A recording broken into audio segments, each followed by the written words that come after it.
स्वागत है आप सभी का CHO प्रीति यूट्यूब चैनल में।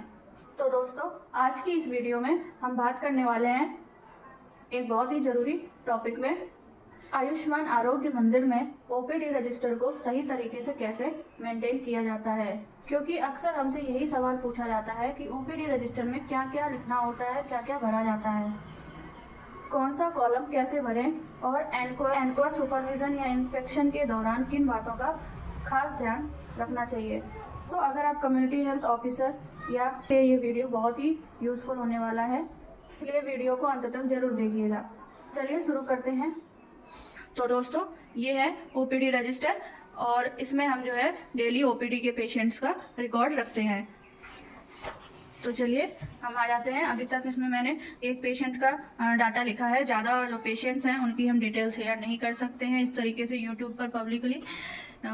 तो ये मैंने सिर्फ एक एज अ फॉर्मेट बताने के लिए सिर्फ ये लिखा हुआ है, ठीक है। तो ये जो है इसमें सबसे पहले क्या है, डेली रजिस्ट्रेशन नंबर लिखेंगे, जैसे कि सीरियल नंबर 1 2 3 4।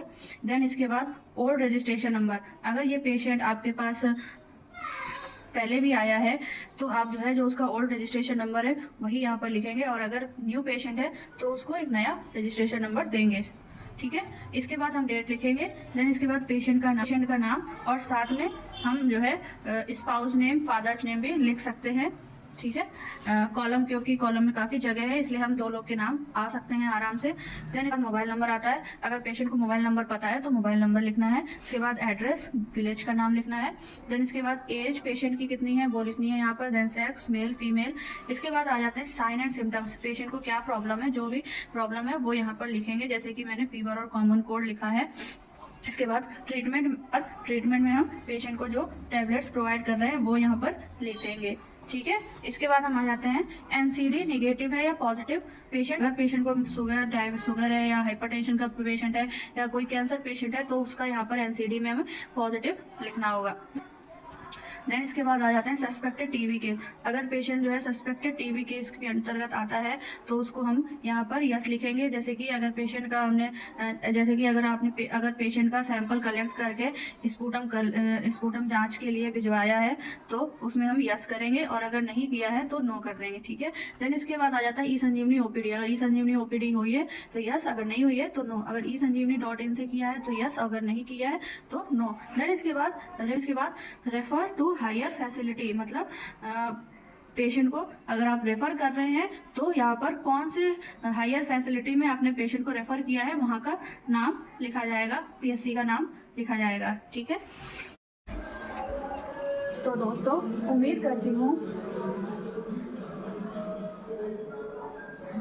आपको आज की ये जानकारी OPD रजिस्टर फॉर्मेट को आपको आज की ये जानकारी OPD रजिस्टर मेंटेन करने को लेकर अच्छे से समझ में आ गई होगी। अगर आपको ये वीडियो पसंद आई हो और आपको कुछ नया सीखने को मिला हो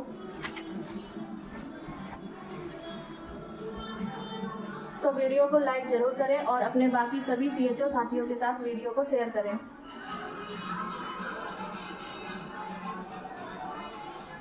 अगर आपका कोई भी डाउट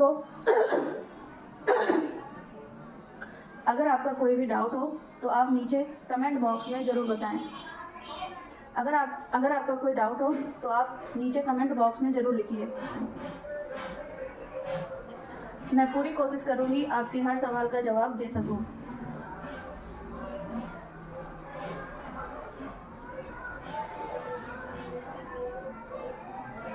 ऐसी ही एनकोर्स आयुष्मान आरोग्य मंदिर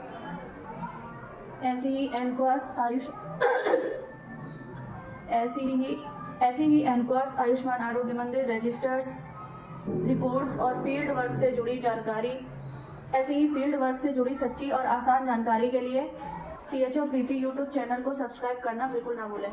धन्यवाद।